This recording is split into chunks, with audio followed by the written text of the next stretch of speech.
Hello viewers, आज हम समझते हैं भूमंडलीकरण और वैश्वीकरण किसे कहते हैं और दोनों में क्या अंतर है। जैसे कि भूमंडलीकरण को हम इंग्लिश में ग्लोबलाइजेशन कहते हैं और वैश्वीकरण को इंटरनेशनलाइजेशन कहते हैं।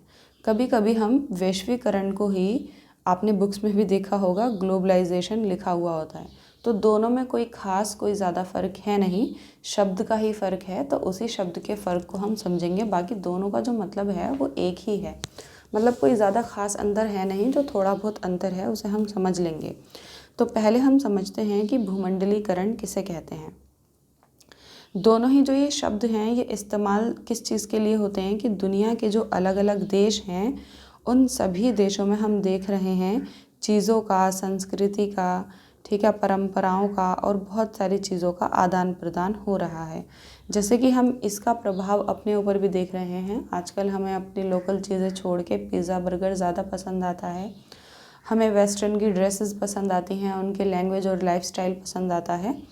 तो ये जो है ये खैर पश्चिमीकरण है कि हम उनके प्रभाव में आ रहे हैं, लेकिन ये हुआ तो भूमंडलीकरण की वजह से ही है ना।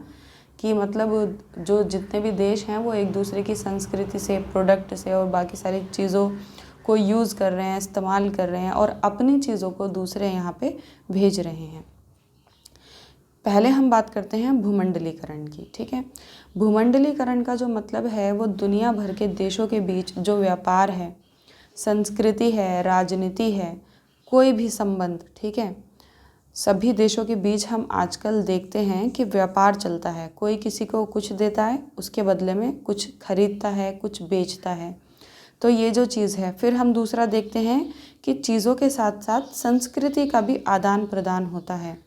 संस्कृति के साथ हम देखते हैं कि राजनीति का भी आदान प्रदान होता है। आपने देखा होगा एक देश की राजनीति दूसरे देश में अपनाई जाती है।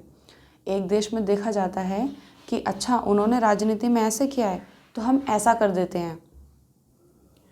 तो ये जो चीज़ें होती हैं, इसका जो प्रभाव है जब किसी देश पे पड़ता है तो उसके सभी हिस्सों पे पड़ता है, दुनिया के सभी हिस्सों पे पड़ता है, देश के सभी हिस्सों पर इसका प्रभाव पड़ता है। जब हम कह रहे होते हैं भूमंडलीकरण, तो इसका मतलब होता है कि आपने ऐसे सुना भी होगा कि पूरी जो दुनिया है वो एक गांव की तरह बन गई है, ठीक है, ग्लोबल विलेज बन गई है।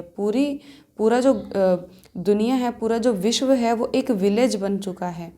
तो हम उसको विलेज क्यों कह रहे हैं, शहर क्यों नहीं कह रहे? क्योंकि गांव जो है वो एक तो पहला एरिया वाइज छोटा होता है और उसमें जितने भी लोग रहते हैं वो सभी एक दूसरे को नाम से, उसकी संस्कृति से, परंपरा से, धर्म से, बच्चों से, हर चीज़ से जानते हैं। एक दूसरे को इतना जानते हैं कि कोई अगर पूछता है किसी के बारे में तो वो उसकी पूरी हिस्ट्री डिटेल बता सकता है कि हाँ वो तो वहाँ रहता है, ये करता है, इतने बच्चे वगैरह सब एक दूसरे को जानते हैं। शहर में बहुत सारे लोग रहते हैं, पहले तो भीड़ भाड़ होती है और बहुत सारे लोग रहते हैं और ज़्यादातर कोई किसी को जानता नहीं है, सिर्फ आसपास के लोगों को ही जानते हैं। तो क्योंकि गांव में सब एक दूसरे को जानते हैं, वो छोटा हो जाता है, तो इस वजह से कहा जाता है ग्लोबल विलेज। भूमंडलीकरण जो है वो एक तरीके का ग्लोबल विलेज है। विश्व जो है वो एक गांव बन चुका है। मतलब अब दुनिया में सब एक दूसरे की संस्कृति को जानते हैं, एक दूसरे के प्रोडक्ट को, राजनीति को, तकनीकों को, लोगों को, सोच को, हर चीज़ को एक दूसरे में हम बांट रहे हैं, एक दूसरे को दे रहे हैं। कुछ चीज़ें जानबूझकर और कुछ जानबूझकर नहीं। जैसे कि प्रोडक्ट तो हम जानबूझ के मंगाते हैं, लेकिन उनका लाइफस्टाइल हम कोई जानबूझ के नहीं मंगाते, लेकिन कई बार हम उससे प्रभावित हो जाते हैं, कई बार दूसरे हमसे प्रभावित हो जाते हैं और वो एक दूसरे से मतलब बढ़ता रहता है, चला जाता है, बढ़ता रहता है। तो ये होता है भूमंडलीकरण यानी कि वैश्वीकरण। इसमें क्या क्या होता है? इसमें व्यापार होता है, ठीक है। क्या होता है? व्यापार होता है। जिसके पास जो है वो उसका व्यापार कर रहा है। जैसे कि हम अरब देशों से तेल खरीदते हैं, ठीक है, और हमारे यहाँ से मसाले और कपड़े का व्यापार काफ़ी ज़्यादा है क्योंकि हमारे पास वो है। दूसरा हम देखते हैं सांस्कृतिक प्रभाव। इससे सांस्कृतिक प्रभाव जो है, जो जिससे प्रभावित होता है वो करता है। जैसे कि हम ज़्यादातर मोस्टली अंग्रेज़ों से प्रभावित होकर और बहुत सारे लोग उनकी नकल करते हैं, लेकिन आपने देखा है कि अंग्रेज़ अगर इंडियन से प्रभावित हो रहे हो तो ऐसा बहुत कम है। देखा जाए तो इसमें तकनीक से भी प्रभावित होते हैं। आपने देखा बहुत सारे कोरियन प्रोडक्ट, चाइनीज़ प्रोडक्ट और बाहर के प्रोडक्ट अब हम इस्तेमाल करते हैं, तो हम तकनीक से प्रभावित हैं। अब अपने देश में उन प्रोडक्ट को बनाते भी हैं, ऐसे ही फिर उन प्रोडक्ट को बना के दूसरे देशों को बेचते भी हैं। ऐसे दूसरे लोग हमारी तकनीक से प्रभावित हैं, तो व्यापार से, संस्कृति से, तकनीक से प्रभावित होते हैं। ठीक है, ये था वैश्वीकरण। वैश्वीकरण यानी कि ग्लोबलाइजेशन। अब हम बात करते हैं, सॉरी, ये था भूमंडलीकरण। अभी जो मैंने आपको समझाया वो था भूमंडलीकरण यानी कि ग्लोबलाइजेशन। मैं खुद से इसलिए कंफ्यूज हो रही हूँ क्योंकि हम बचपन से यही पढ़ते हुए आ रहे हैं, वैश्वीकरण मतलब ग्लोबलाइजेशन, दोनों सेम से ही हैं। तो हमने अभी पढ़ा भूमंडलीकरण जिसे हम कहते हैं ग्लोबलाइजेशन। अब हम पढ़ेंगे वैश्वीकरण जिसे हम कहते हैं इंटरनेशनलाइजेशन। वैश्वीकरण का मतलब है किसी भी वस्तु, ठीक है, कोई भी वस्तु, सेवा या फिर व्यवस्था को देशों में स्थापित करना या फिर उसके लिए अनुकूल बनाया जाना।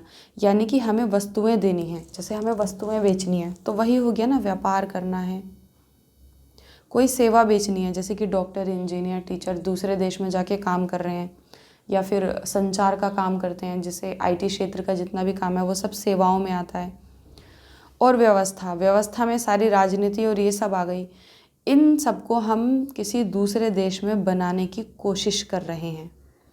अब वो कोशिश कैसे कर रहे हैं, वो तरीका कुछ भी हो सकता है। ये ज़्यादातर बिजनेस, मार्केट स्ट्रेटजी इन सब से जुड़ा होता है। मतलब इस तरीके की स्ट्रेटजी बनानी है कि दूसरा देश हमारे ही देश से वस्तुएं खरीदे, हमारे देश से सेवाएं खरीदे, व्यवस्थाएं खरीदे। तो उसको हम कहते हैं वैश्वीकरण, इंटरनेशनलाइजेशन। तो अब आप कंफ्यूज से हो रहे होंगे कि भूमंडलीकरण में भी तो यही था, व्यापार किया जाता है, सांस्कृतिक, तकनीकी व्यापार, ये सब। तो इसमें यह है कि हम व्यवस्था बनाने की कोशिश करते हैं, वो इंटरनेशनलाइजेशन।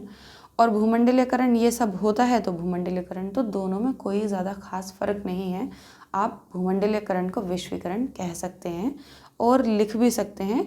कई बार तो बुक में खुद से लिखा होता है, यहाँ पे खुद से लिखा होता है भूमंडलीकरण, ठीक है, ग्लोबलाइजेशन, और वैश्वीकरण को भी ग्लोबलाइजेशन ही लिखा हुआ होता है इंग्लिश में।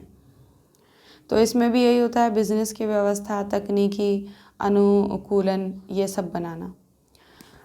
अगर हम मोटा मोटा समझें थोड़ा सा डिफरेंस, तो हम ये कह सकते हैं कि वैश्वीकरण में ऐसा है कि अपने देश को, अपने देश की जो रूल्स हैं, जो नीतियां हैं, उनको हमें इस तरीके से बनाना है कि हमारे देश का व्यापार बढ़ सके, सेवाएं दूसरे खरीदें, निर्यात ज़्यादा हो, आयात कम हो, व्यवस्थाएं दूसरे देश हमसे खरीदें, तो उसके अनुकूल हमें बनाना है।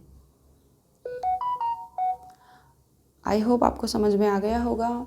अगर आप किसी और टॉपिक पे वीडियो चाहते हैं तो आप मुझे कमेंट बॉक्स में बता सकते हैं। मिलते हैं नेक्स्ट वीडियो में। Bye guys.